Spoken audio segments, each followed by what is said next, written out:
Chancellor రకం చంద్రశేఖరరావు గారికి, అట్లాగే కళాశాల ప్రిన్సిపాల్, కావలి కళాశాల ప్రిన్సిపాల్, మన officers and senior faculty members and non teaching staff, good morning అనండి.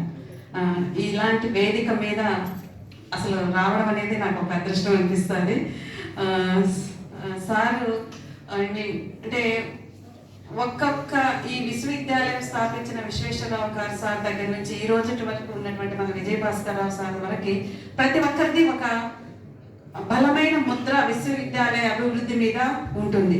అంటే ఒక్కొక్క ప్రాధాన్యత అంశాలను తీసుకుంటూ టోల్బీ గురించి కావచ్చు, ఆ తర్వాత ఫస్ట్ విశ్వవిద్యాలయం స్టార్ట్ చేసినప్పుడు కళాశాల భవనాలకి ఎక్కడ కావాల్సినటువంటి ల్యాండ్ ప్రొక్యూర్ చేసుకోవడానికి వాళ్ళు అనుభవించిన విధానాలు, ఆ తర్వాత మనకు అఫీషియల్గా ముందుకు వెళ్ళాలి, మన విశ్వవిద్యాలయం వివిధ రకాల స్థాయిలో గుర్తింపు పొందాలి అంటూ 212B తెప్పించుకోవడం కానీ, 2F గురించి కానీ, ఆ తర్వాత మళ్ళీ న్యాక్ గుర్తింపు కోసం అనేసి అంటే ఈ రోజు మనం ఏదైతే ఫలితాలు అందుకుంటున్నామో, అనుభవిస్తున్నామో వాటికన్నిటికీ మన పూర్వ వైస్ ఛాన్సలర్స్ ఎంతో కృషి చేశారు. వాళ్ళ యొక్క విజన్తోనే మనం ముందుకు నడుస్తున్నాము.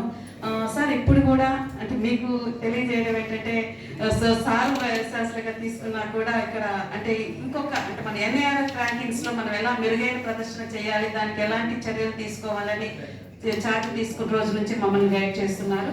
ఇంకా ముఖ్యంగా మీ విషయానికి వస్తే మనం ఉన్నత్ భారత్ అభియాన్ నేను ముఖ్యంగా చెప్పుకోవాల్సింది. సార్ మనం villages adoption, community engagement activities ఇవి ఖచ్చితంగా చేయాలి. ఉన్నత్ భారత్ అభియాన్ అనేది నేషనల్ ఫ్లాగ్షిప్ ప్రోగ్రామ్. సో మనం being higher institutions, higher education ఇన్స్టిట్యూషన్స్గా సమ్ సోషల్ రెస్పాన్సిబిలిటీ అనేది ఉంది.